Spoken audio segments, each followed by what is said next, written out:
Pedro Santana Lopes e António Vitorino estão na edição da noite.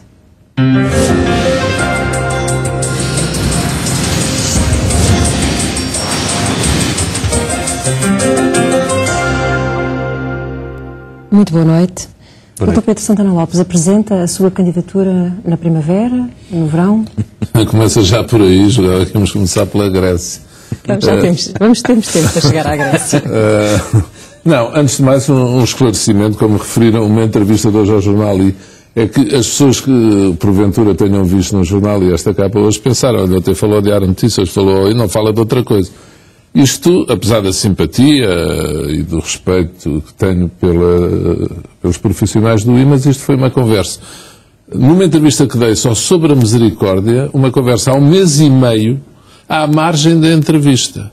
E ontem a direção do I, como saiu aqui no Diário Notícias, avisou-me à noite que não podia desaproveitar aquele off que tinha e que hoje ia pôr no jornal. Pronto. Eu só quero esclarecer que eu não fiz declarações ontem e hoje outra vez. Gostava de esclarecer isso.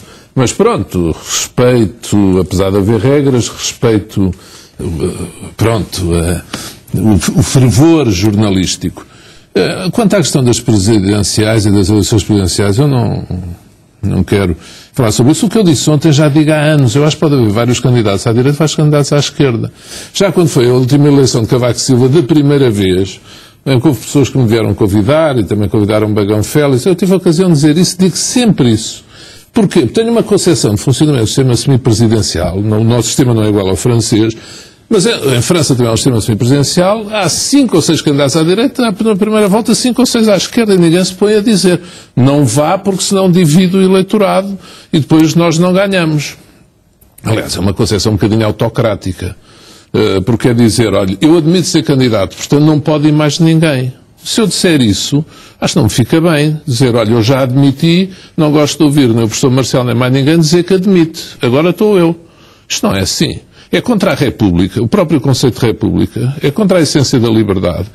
E a história da democracia desmente essa teoria. Quer dizer, o Dr. Mário Soares foi eleito, por exemplo, em 85, como 2 candidatos do seu partido. Mário Soares e Salgado Zanha e Maria de Lourdes Pintacilga ainda. E contra Freitas do Amaral. E Mário Soares, que partiu com 8% nas sondagens, ganhou as eleições. Cavaco Silva foi sozinho contra Jorge Sampaio em 95 e perdeu. Perdeu as eleições, não é?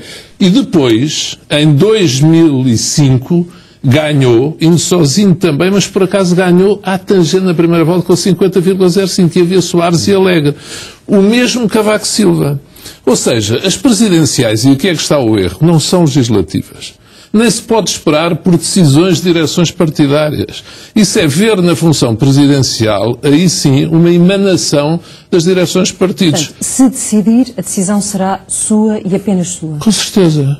Minha, e eu espero que seja assim com os outros candidatos. O que é que precisaria para tomar essa decisão? De avançar? De chegar o tempo que eu considero adequado, que não espera por ninguém. Porque, veja, qual é o sentido que faz dizer assim? Vamos ficar à espera do engenheiro António Guterres. Eu sou o engenheiro António Guterres, falei da NERC, não queria falar aqui hoje, mas pronto. Vamos ficar à espera. Mas porquê? Mas porquê? Eu lembro que o professor Marcelo foi candidato a Lisboa em 89 e, na altura, já era candidato, apareceu o Dr. Jorge Sampaio. Eu lembro, na altura, eu estava muito ligado a esse processo, era presidente da mesa distrital, o professor Marcelo apanhou um grande susto, também é natural que se veio confirmar, ganhou o Dr. Jorge Sampaio. E, portanto, agora diz, vamos esperar para ver se o engenheiro Guterres é candidato ou não. E para ver os resultados das legislativas. Quer dizer, é como querer jogar no Euromilhões com a chave já na mão. Mas eleições não são isso. Uma pessoa tem que ter a convicção, a vontade, um projeto, saber o que quer fazer em determinadas funções ao serviço do seu país. E não uma candidatura... Quais dessas condições é que tem? Vontade, determinação, projeto para a Presidência da República? Tem já alguma? Não. Ouça, eu já escrevi, já publiquei, já pensei, já provei do outro lado, com o exercício dos poderes presidenciais, no exercício das funções de Primeiro-Ministro, conheço o sistema político, o sistema de governo, conheço o país. Quando falar do assunto agora sobre mim, é para dizer de uma vez por todas qual é a minha decisão. E, portanto, não vou pôr-se... Tem um limite temporal. Já disse, eu acho que não devemos misturar o anúncio de candidaturas presidenciais com as legislativas. Deve ser antes. Deve ser antes. Porque os portugueses percebem. Os portugueses querem perceber nas pessoas se têm ou não a determinação e a independência. Porque um Presidente da República não é um agente partidário. A independência para dizer... Eu quero ser o primeiro representante dos portugueses na mais alta magistratura da nação e ajudar o meu país no caminho que eu considero adequado. Não é, olha, eu quero ficar à espera da decisão do Dr. Passos Coelho, do Dr. Paulo Portas, ou alguém do PS dizer, imagino que o Dr. António Vitorino era candidato às presidenciais, e dizer, não, mas eu só sou se o Dr. António Costa me disser que me apoia. Bem, mas uma candidatura à presidência da República não é isso, não pode ser isso. Eu respeito quem pensa de maneira diferente, mas eu acho que é mau para os próprios e já tive a ocasião de dizer, neste caso, ao próprio. Porque é muito simples. Quem entende que tem condições para ser candidato, apresenta-se. E quem acha que só pode haver um, tem duas opções. Ou se apresenta primeiro e pede aos outros para não irem, ou se já houver algum na corrida, não vai. Agora, eu, por mim, podem ser 5 à direita, 6. Está a ver? E não é questão de medo ou falta de medo, é concepção sobre o que é a Presidência da República, ser Presidente da República uma pessoa candidatar-se. Eu defendi isto para outros, não estou a falar agora por minha causa. É a concepção que tenho de funcionamento do sistema político neste aspecto. Dr. António Vitorino. Bom, em primeiro lugar, pronto, já não temos caixa, o Dr. Sandra Lopes não se declarou hoje candidato esta noite. Vamos lá ver. Eu acho que em relação, a diferença entre a esquerda e a direita, para não ingerir nos assuntos internos de outra área política, é que à esquerda, de alguma forma, há uma certa tradição de haver vários candidatos na primeira volta. E, portanto, esta questão nem sequer se coloca. É, digamos assim, a ordem natural das coisas. Eu acho que há um candidato natural à esquerda, ganhador, e que tem o perfil que corresponde àquilo que o país precisa para Presidente da República no próximo ciclo político. E isso é o engenheiro António Guterres. Agora, isso não significa que o engenheiro António Guterres vai ser o candidato único à esquerda na primeira volta. Primeiro, porque o próprio engenheiro Guterres não decidiu. Em segundo lugar, porque me parece inverosímil que não haja um candidato do Partido Comunista, que não haja um candidato da área do Bloco de Esquerda, eventualmente é outros. Porquê? Bom, aí eu estou de acordo com o Pedro Santana Lopes. Porque a candidatura à Presidência da República tem que corresponder em primeira linha a um impulso pessoal. E de alguma forma o que me causa alguma perplexidade neste debate à direita é que me parece que todos se olham para todos por cima do ombro. Há demasiado calculismo aí nessa e pouca espontaneidade. Mas há de chegar um momento da espontaneidade. Eu, aliás, diverti-me imenso ontem a ver o professor Marcelo, porque quando ele ia fazendo deslizar o prazo da apresentação da candidatura do engenheiro Guterres, leia-se dele, Marcelo, a certa altura eu comecei a temer que ele se esquecesse que na lei há um prazo limite para a apresentação de candidatura e que estava a sugerir que o engenheiro Guterres apresentasse a candidatura, por exemplo, já depois das eleições, o que era um bocado difícil. Não há candidatos ganhadores à partida, estas coisas têm algumas regras. É verdade que o grau de notoriedade do engenheiro Guterres é elevado, mas é bom não esquecer que se calhar pessoas abaixo dos 30 anos de idade já não têm memória do engenheiro Guterres Primeiro-Ministro. É verdade. Por uma razão simples, porque ele saiu da política interna portuguesa e saiu sistematicamente em 2002, há 12 anos. Portanto, isso não dispensa o engenheiro Guterres de ter que fazer uma campanha eleitoral, designadamente para essas faixas do eleitorado que não têm a memória que, infelizmente para nós todos, três, nós temos... Ana pouco. Ana muito pouco. Mas por força da idade. Deixe-me só acrescentar sobre as presidenciais mais uma questão. Há um ponto onde eu estou também de acordo com o Pedro. Eu acho que o PS e o CDS estão condenados a irem coligados às legislativas.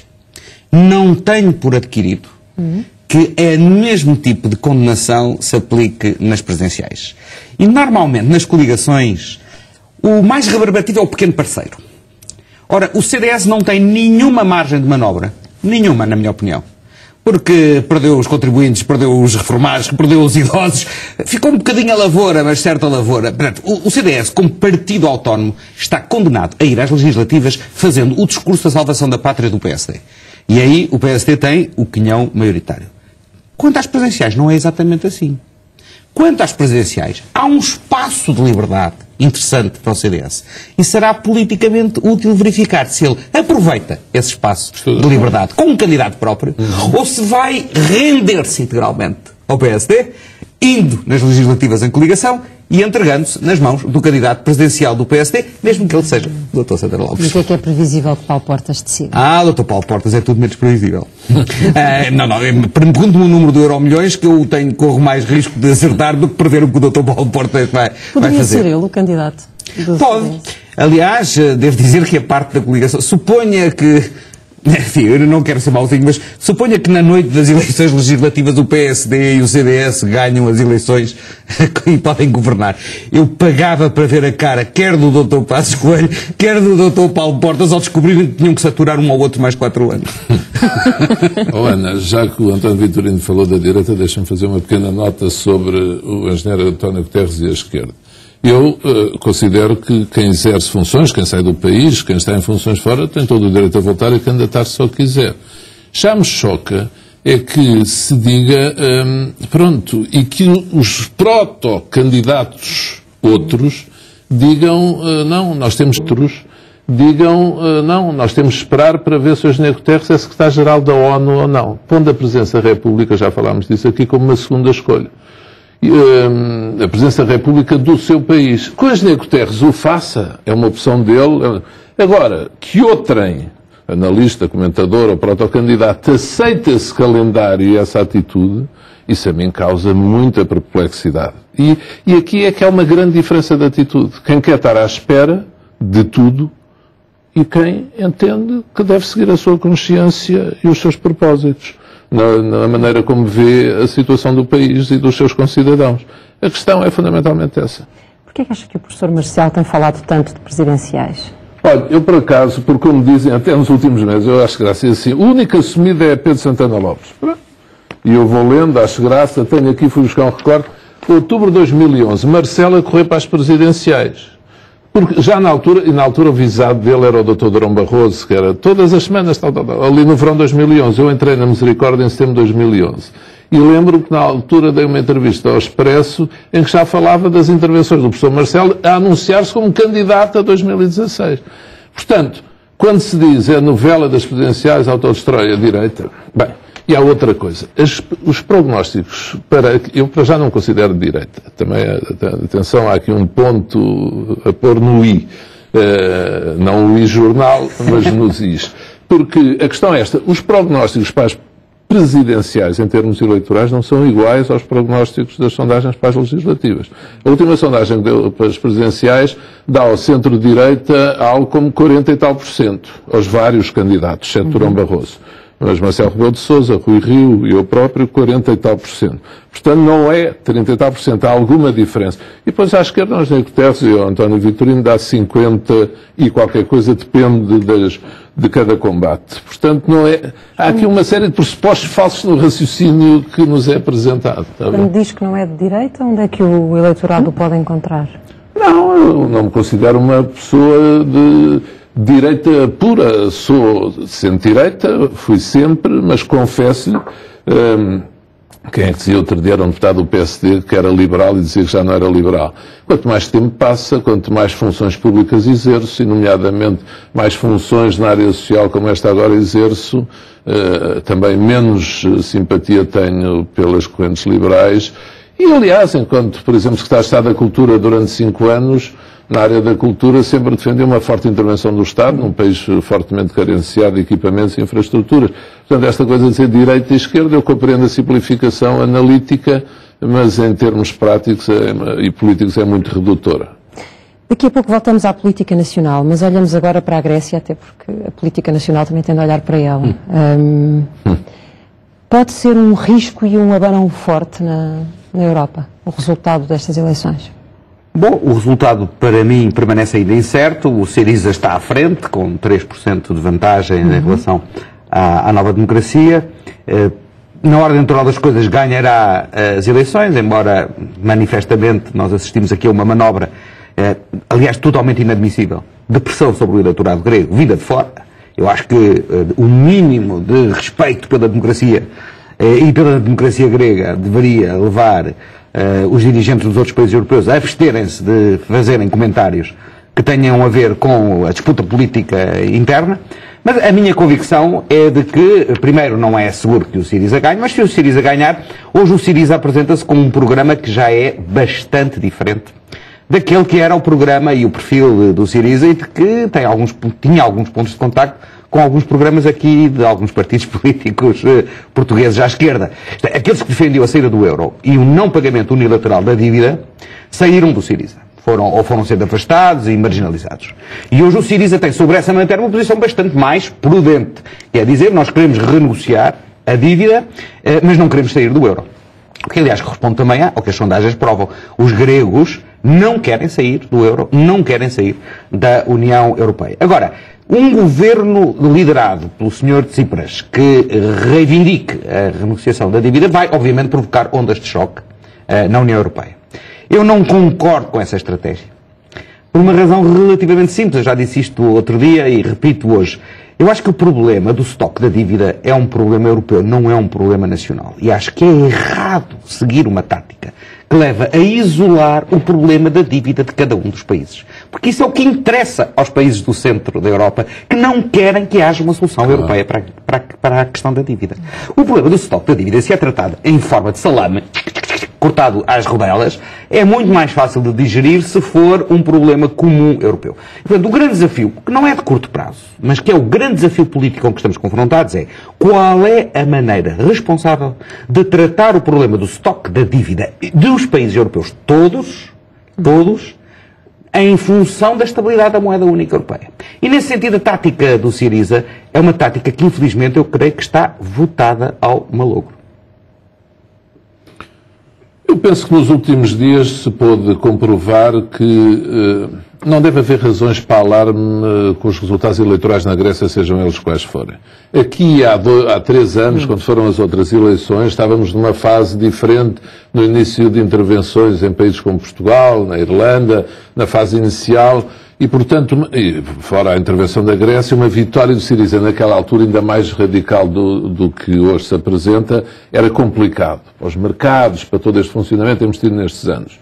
Tem havido aquilo a que chama uma justa composição dos diferentes interesses em presença, que leva a que, por exemplo, a porta-voz de Bruxelas tenha dito claramente estar no euro é irreversível, não há saída possível da Grécia do euro. Foi uma posição muito correta da parte das autoridades de Bruxelas. A própria porta-voz da senhora Merkel, apesar de haver algumas divisões no governo alemão, veio dizer que, e principalmente o SPD, que estava fora de questão qualquer represália à Grécia, e essa é a atitude correta. Eu acho que Tsipras, o líder do Syriza, tem demonstrado uma evolução, apesar dessa posição em relação à dívida, que dá alguma tranquilidade naquilo que pode ser a sua noção, a sua consciência. Tem que, de facto, fazer o jogo dentro do euro. Apesar de que este choque surja na Grécia até possa ser, e alguns analistas vão já fazendo ressaltar esse ponto, possa vir de algum extremismo, entre aspas, como o do Syriza, alguma salvação, alguma injeção vitamínica na União Europeia. A União Europeia pensar-se a si própria, até em função do que é a chegada ao poder de um partido com ideias alternativas, mas que rejeitou a ruptura desordenada ou descontrolada. Ou seja, quer renegociar, quer reestruturar. Eu estou de acordo com o que diz o António quanto à questão da dívida global e não a dívida nacional. Mas eu penso, e aliás os mercados estão a dar sinais disso, de que, apesar de com certeza as bolsas desceram, mas falo no contágio aqui aos juros da dívida dos países periféricos, etc., não há pânico instalado. E eu continuo a pensar que a União Europeia precisa, em algum ponto seu, e em algum momento, alguma ruptura controlada, algum tratamento de choque, um choque vitamínico e um susto. Hoje nós temos uns debates, também não só numa estação de rádio, na Ciência, falávamos disso. É bom que a União Europeia também apanhe um susto controlado e moderado, não queremos pânico, mas para se pensar mais a si própria e para pensar se este pensamento único tem dominado a vida europeia é correta. E também, a propósito disto da dívida, o António deixa-me sublinhar este ponto, isto que ele diz que tem toda a razão, tem que ser tratado globalmente. Os socialistas têm defendido mais esta linha de pensamento. Porque há muitos ricos, estes países do centro da Europa, que o António falou, que são ricos e poderosos, mas têm as solas dos sapatos rotas, têm dívidas muito pesadas e não falam delas. Fala-se muitas dívidas dos países em aflições. Mas um dia, até se calhar quando o Banco Central Europeu voltar ou começar a comprar outra vez dívida, e alguns Estados quiserem chegar à frente nesse processo, pode ser que a panela se destape de uma maneira diferente. E a questão da dívida, existe solidariedade europeia. Tratar a dívida, mesmo e principalmente para um homem de esquerda, numa perspectiva puramente egoística de um país, pode de facto ser um erro crasso. Portanto, eu diria, não há motivos para alarme e para pânico. Eu não estou atemorizado com o resultado eleitoral na Grécia. Muito em função do que tenho visto ser a evolução do líder do Syriza no Falava agora de solidariedade e precisamente Durão Barroso dizia que um incumprimento dos compromissos de reajustamento da Grécia pode levar os outros países a desistir da Grécia. Isto significa o quê? A União Europeia desistir de um país é o quê? Consubstancia-se em que decisões? Não sei bem, quer dizer, Durão Barroso já não está em funções, mas teve 10 anos como Presidente da Comissão e tem essa responsabilidade, quer dizer, eu acho que a União Europeia não pode desistir de nenhum dos seus Estados-membros, de nenhum dos seus países, principalmente aqueles que estão em mais dificuldades. E quando o líder do partido que mais reticências tem posto dá passos no sentido de uma aproximação ao projeto da União Europeia, penso que a União Europeia, que tem de refletir profundamente sobre o seu conceito estratégico nos tempos de hoje, e face às evoluções que aconteceram no mundo nos últimos anos, e esse pensamento tem estado, pelo menos em termos públicos, um pouco parado, tem de ter a convicção profunda que não pode pôr fora nenhum dos seus filhos, ou nenhum dos seus parceiros, ou nenhum dos seus membros, chame-lhe o que quiser.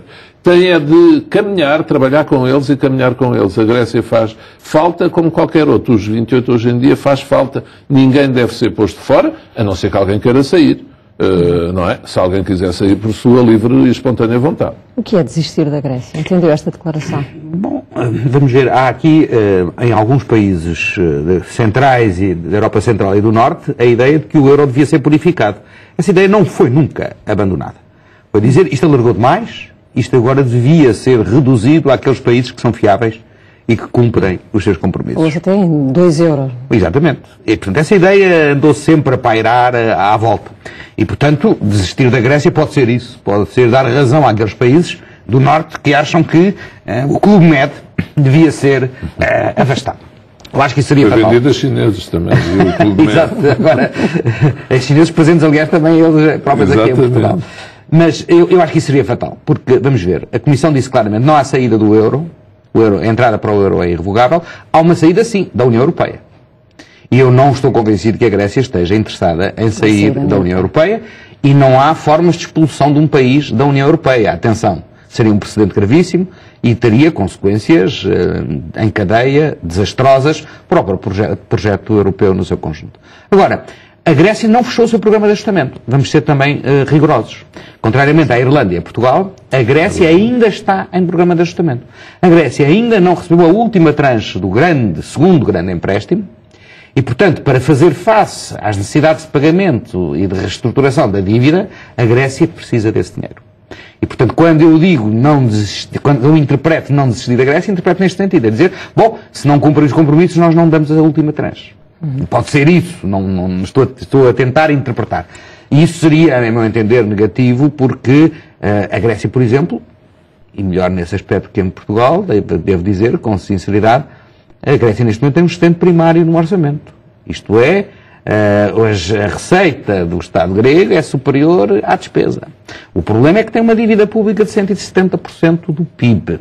E essa dívida pública de 170% do PIB é no ordem dos 317 mil milhões de euros, é detida em 80% a 90% pelos outros países da União Europeia e pelo Fundo Monetário Internacional. Porque a parte da dívida privada, detida por privados, de dívida soberana grega, detida por privados, são 10%. São 10%. É já muito pouco. Portanto, eu não me espanta que os mercados financeiros não estejam muito nervosos. Porque um incumprimento por parte da Grécia, o que deixaria a arder eram os detentores aquele oficiais. exemplo que falávamos hoje do que a banca que você falava, a alemã e francesa, que já tem muito menos dívida eles próprios, 10% pai, do que tinham no tal tempo há 3 anos, por isso também tanta agitação que havia na altura. Não é? Lembra-se que a senhora Merkel foi à Grécia e tal, e pronto, e lá foram gerindo bem os respectivos dossiês. Voltemos então à política interna e às legislativas e à forma como os partidos estão a avançar para este processo. Estamos a ver António Costa a fazer uma ronda por todos os partidos, foram convidados pelo PSD para uma plataforma de diálogo, onde não estaria o CDS, e António Costa disse que antes das eleições não havia conversas, nem diálogo com o PSD. Eu confesso que acho mal essa posição de António Costa. Acho que nunca se deve fechar a porta ao diálogo. E essa posição do PSD acho-a ousada e politicamente interessante. E penso que António Costa... Mas, quer dizer, do ponto de vista do que é política ortodoxa, é compreensível que António Costa diga não, porque se as pessoas ouvirem negociar com o PSD antes de eleições, isso pode redundar em prejuízo próprio. Agora, do ponto de vista do interesse nacional, eu acho que tudo, quando seja as pessoas sentarem-se à mesa, era bom. Mas pronto, estamos em ano de eleições, a vida é o que é. Aqui há também a salientar as consequências que teve o Zamus, é muito engraçado, os ciúmes causou essa declaração, nomeadamente no parceiro de coligação, quando o CDS é que gosta muito de pescar o olho ao PS e o PSD muitas vezes também tem crises de ciúmes, desta vez foi um pouco ao contrário. Mas eu há pouco estava a ouvir o José Eduardo Martins que ia dizer algo que já dei um exemplo parecido. Eu até escrevi um artigo na minha página do Correio da Manhã, uma relação desgastada, porque eles de facto, pronto, é um namoro que está gasto. E quando a chama apaga, é muito difícil acendê-la outra vez, nestas coisas. Eu acho que a chama está fraquinha, muito fraquinha. Os dois têm cuidado, estas declarações de amor, o Dr. Paulo Portas fez uma a dizer do empenho na maioria, ele não disse coligação, disse na maioria, na nova vitória da maioria, não disse coligação. E com o Dr. Pode ser outra maioria, é isso? Não, eu acho é que isso não significa... Isto da coligação, quer dizer, tem que se arranjar novas forças. Porque ninguém imagina, no estado atual das relações internas da coligação, os líderes, os dois partidos, a fazerem um programa para os próximos 4 anos. Com chama, com querer, com vontade. Aquilo que o António dizia há bocado, o castigo para os dois terem que governar juntos mais 4 anos. Seria um castigo no estado atual das relações. Mas é isso que os dois têm que decidir. Quer dizer, é impossível construir um projeto a dois se os dois já não se podem ver. Ou se estão cansados um do outro, ou se não querem fazer uma vida em comum. E, portanto, se querem fazer uma vida em comum, têm que fazer um exame ao que aconteceu e ao que são capazes de fazer para os próximos anos. Porque, como estamos no início de 2015, é bom falar disto tudo. Eu acho que esta ideia da coligação para ganhar ao PS, logo à partida, é em si mesmo redutora. Porque as coligações antes faziam-se para ter maioria absoluta entre PSD e CDS. Quando se diz uma coligação para ganhar o PS, eu acho isto um erro de discurso, um erro de pensamento. Pode ser assim, mas é realista. Bem, mas a questão que os dois dirigentes têm que pôr é o que será mais redutor eleitoralmente neste momento? É a coligação no estado em que está ou é os dois partidos irem cada um por si? Eu acho que dentro dos sociais-democratas isto começa a fervilhar um pouco. E esta proposta do PSD ao PS, eu não sei se não decorre de algo que está no subconsciente social-democrata em relação ao estado da coligação. Porque não sou eu que estou a inventar isto. Onde é que vimos nas últimas semanas Pedro Passos Coelho e Paulo Portas? Também houve o 4 de dezembro e o Orçamento de Estado. Nos últimos meses, juntos. Houve uma afirmação de vitalidade da coligação com projetos para o futuro. Não se vê. Pode ser que apareça. Agora, eu as ADs que vi, ou as coligações que vi, foi a pensar numa maioria para governar. Um projeto. Está a ver? Agora, isto para ganhar ao PS, é música para o Dr. António Costa. Vamos fazer uma coligação para disputar com o PS. Onde é que isto já se viu? Dr. António Vitorino, os momentos mais difíceis para António Costa foram, no entanto, com o PCP e com o Bloco, que se queixaram de não ter conseguido ouvir nenhuma ideia em concreto. Vamos ver, eu acho que nós estamos já em campanha eleitoral. Vai ser um ano de campanha eleitoral. E já agora, antes de falar do PCP e do Bloco, deixe-me dizer, eu acho que a proposta que o PSD fez faz parte dessa lógica de campanha eleitoral, porque estou mesmo convencido que o PSD só a fez depois de ter a certeza absoluta que o PS não a ia aceitar. Porque antes eu perguntava se eles aceitam. Se nós dissermos isto, vocês aceitam? Não, então pronto, então fazemos. Porque isto, de facto, o ambiente não é para isso. O ambiente não é para isso. Porque há um problema que eu acho que os dois blocos, PS e CDS de um lado e PS do outro, ainda não perceberam bem.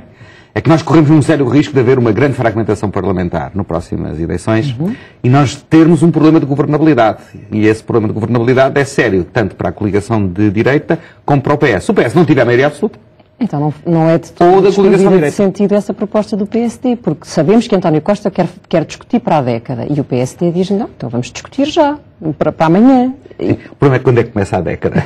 É no dia das eleições, claro. Há sempre um ponto a partir do qual se começa a contar. Vamos ver, o Partido Socialista tem um problema clássico, é um problema histórico, é o problema de o eleitorado do PS divide-se em 3 blocos. Um terço que quer uma coligação à esquerda, um terço que prefere uma coligação ao centro com o PSD e um terço que acha que nem uma coisa nem outra. E esta é a gestão histórica que o Partido Socialista tem feito. Daí a aposta na maioria absoluta. A maioria absoluta é importante. E é fundamental para o Partido Socialista para responder a 2 problemas. Você primeiro, já escolheu o terço? Da estabilidade, governabilidade. Não, eu sou o laico. Não peço terços. Tenho muita pena. Aqui posso dizer isto. Então não vou insistir. Eu sei. Não, eu sou da linha da maioria absoluta, exatamente, para não ter que haver cá nem terços nem terciários. Mas a verdade é esta. O Partido Socialista precisa, para credibilizar a sua proposta, da aposta na maioria absoluta. E a coligação PSD-CDS só tem, na minha opinião, hipóteses de aspirar à maioria absoluta se for coligada.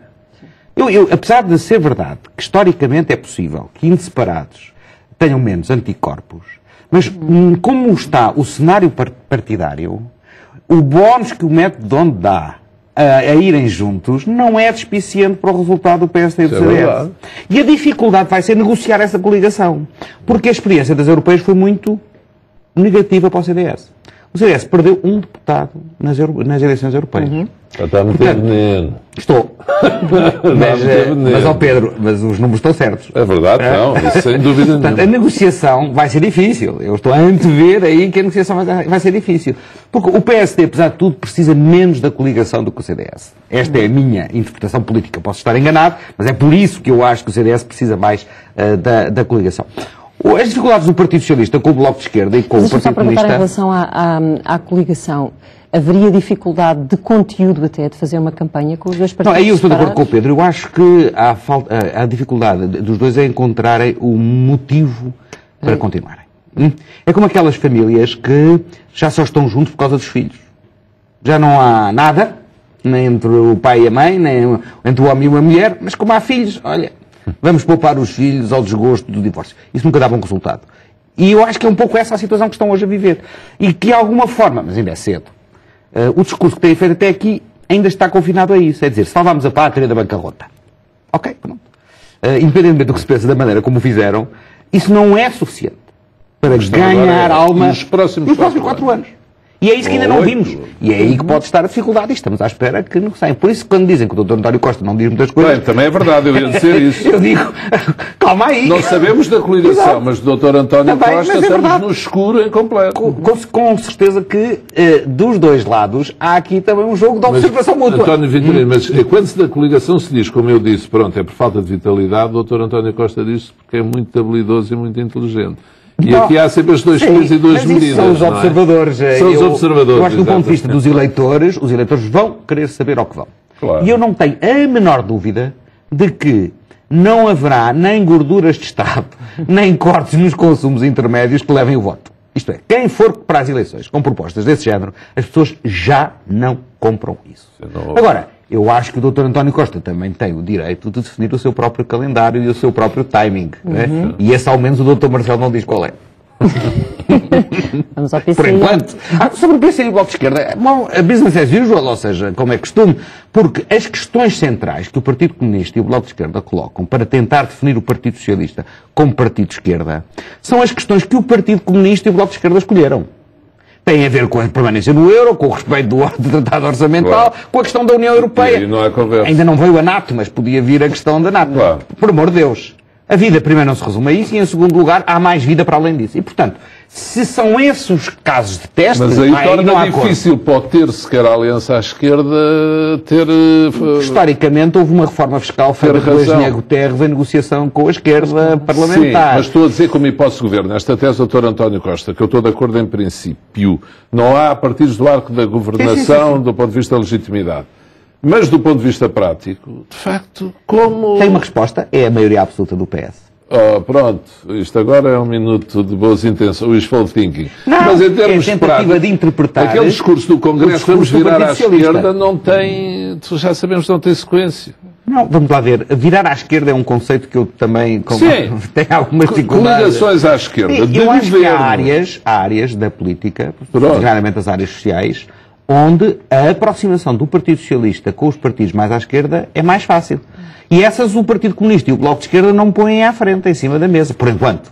Mas enquanto o Partido Comunista quiser, que respeito muito essa posição, mas o referendo para a saída do euro, por exemplo, torna impossível um acordo de governo com o PS. Se é isso que define a esquerda, perdeu. Boa noite. E a questão é essa, ou seja, estamos postos, mais uma vez, perante a necessidade dos dois principais partidos terem alguma fórmula de entendimento, junto com o CDS. Porque eu estou curioso para ver o que é que o CDS exige quando for a negociação do acordo de coligação. Porque pode exigir um acordo de coligação quer para governo, quer para oposição. Ou seja, nós fazemos o acordo se ambos jurarmos que nenhum vai sozinho para o governo com o Partido Socialista. Seria algo interessante da parte do CDS, mas não sei se o CDS vai fazer.